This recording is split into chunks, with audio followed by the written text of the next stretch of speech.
Good afternoon everyone. I thought we'd have a look at the bog gardens today. We've been asked by quite a few people how they're getting on. Well, it's the 4th of May and there's a chance to have a little bit of an update.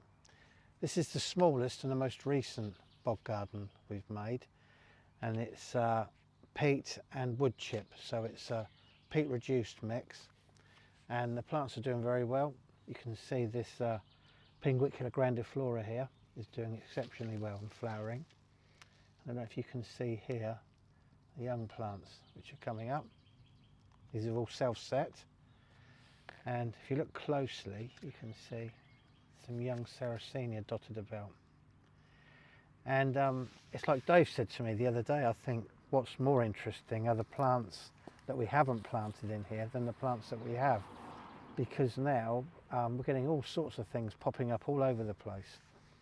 I mean, the plants we have planted are great. You can see here, this is Drosera filiformis. It's doing exceptionally well. I found this to be one of the best sundews to grow outside. Very, very good. Obviously the Sarracenias are doing very well. In this bog they've yet to bloom, but if you look over here, this one seems to be a bit further on. It's got flava here, it's doing very well, and a few other hybrids. This is a Heterophylla rubra cross purpurea. Here's a cat's eye. And if you look down here, it's a couple of really large filiformis doing really, really well.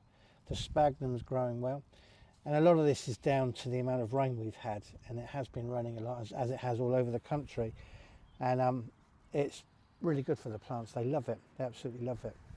If we look over to this one, we've got a few plants in flower. There's flava in flower over there. Look at the sphagnum here, absolutely beautiful, pristine. And I've noticed there are quite a number of Drosera rotundifolia coming up in this, which we haven't planted. It's all been from our bags of sphagnum that we've chopped up and just laid down. They've come up fantastic. Here we are. There's some intermedia. Can you see them here? Tiny little Drosera intermedia. And these haven't been planted. These have just come up in the moss. Looking around over this side.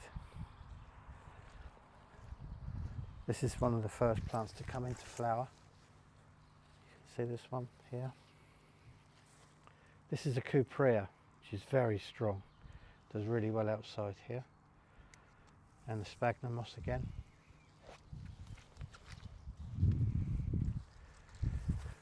This is Sarracenia aureophylla. It's a heavily veined form. Here's a cat's eye, back cross of purpurea. And this here is Sarracenia tigo, which does very well outside in the bog garden. And down here, a few more rotundifolia coming through nicely. Now, I have noticed over here, this is the one. Can you see? This is perfect green sphagnum. Can you see the rotundifolia? These have all self-set. That's an intermediate there, rotundifolia. Exceptional. But over here is some Drosera binata, which have sort of hitchhiked their way on the back of this Sarracenia here. So it's really nice to look at bits and pieces again. There's a filiformis. Well, I hope it's just a brief look around, but I hope you've enjoyed having a look, and I hope your bog's doing as well. If you are constructing one, make sure they're in an area which gets as much sunlight as possible. This is very, very important. Also, these bogs are not as deep as they look. They're only about 6 to 8 inches deep, maximum. The Sarracenia have got a very meagre root system. They don't root down that deep, so you don't have to make them as deep as that. Also, we don't have an overflow. A lot of people have asked. It's just a plastic liner, and we've used our second-hand peat in this one, and yeah, you just let it overflow. When it rains, it overflows. We do have taps, you can see here.